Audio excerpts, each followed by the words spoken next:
Joshua Radin, everybody. Hello, Jared. What's up? Good to see you again. Nice to see you too. Doing good? I have no complaints. It's day one. We're not tired yet. Not yet, right?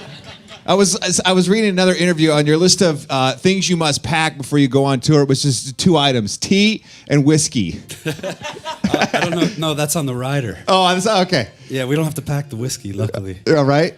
Welcome back to town. The tour, as you said, Thanks. The tour starts tonight. Crystal Ballroom with Mr. Matt Nathanson. Yep. Do you have a history with him? Do you know this guy? Do you guys go back A at all? lot of fights, a lot of arguments. He's No, a bit of a bully. No, I met him like once or twice, but we really don't know each other at all. Wow. Maybe this tour, you become best friends, be Yeah. buddies, you get jet skis. I'm so tired of my friends. I need some new friends. Yeah. This is a man who made Ellen DeGeneres cry on her show. That's easy.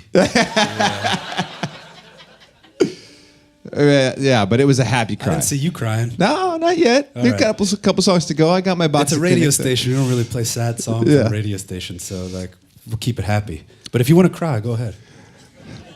Now I feel won't judge forced you. to cry. I won't judge you. Okay. So let's go through some of the details. And prior to getting out on tour, you were recently in Mexico. I was just in Mexico for a show in Acapulco, where I've never been. Luckily, we got out of there before those floods, but sending out there some love to the people of Acapulco. Cause they hit badly.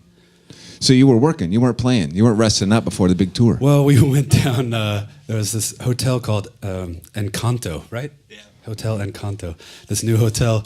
And the owner of the hotel, I guess, wants people to come down there and play music. So he was like, just, bring like 7 of your friends and, everything's free. Just play for an hour. And we're like, we'll be there. So we stayed for like 6 days. It was like all free. And so we had like a 6-day free vacation with my buddies. And we had to play for an hour. It was the greatest gig. Oh, you got a good gig there, man. Yeah. I was like, he's like, yeah, anytime you want to come back. We're like, we're never going to leave. I don't think. I wouldn't have left if we didn't have to be here. Well, I'm sorry to do that to you. So sorry. Self-Release, the new album. Is that your previous records were backed by a label, a major label, and now this latest record, Wax Wings, which was released in May, is self-released. So can you kind of take us through that process, pros and cons of one versus the other? The cons are you don't get as much exposure, and the pros are you don't have to share the money with the label. Yeah, That's right. pretty much it. I was on a label for 4 albums, and I wasn't really feeling like they were doing much that I couldn't do myself. So I figured, why give them half the money? Right. So I just do it myself, and that's what we've been doing since May. And not that there's a ton of money either way. I mean, I do it just All right. 'cause, but it's nice not to have to write a check to people for not doing anything. And right. And it's changed a lot, though, since your first record, which was released 8 years ago? 6? Yeah, 2004. Okay, so it's kind of changed that whole 5, route of okay. getting records out through a label, and now with the internet, and now with blogs, and through the internet, it's I think changed so nowadays, much. like labels do things for like Rihanna and Beyonce. There's like maybe 10 artists, 15 bands out there that use the entire machine of a record company, and then you listen to top 40 radio, which obviously none of you do, and and you hear an 8-song playlist over and over and over again, the same songs over and over and over again, and that's not the kind of radio I like listening to. Or so I don't know.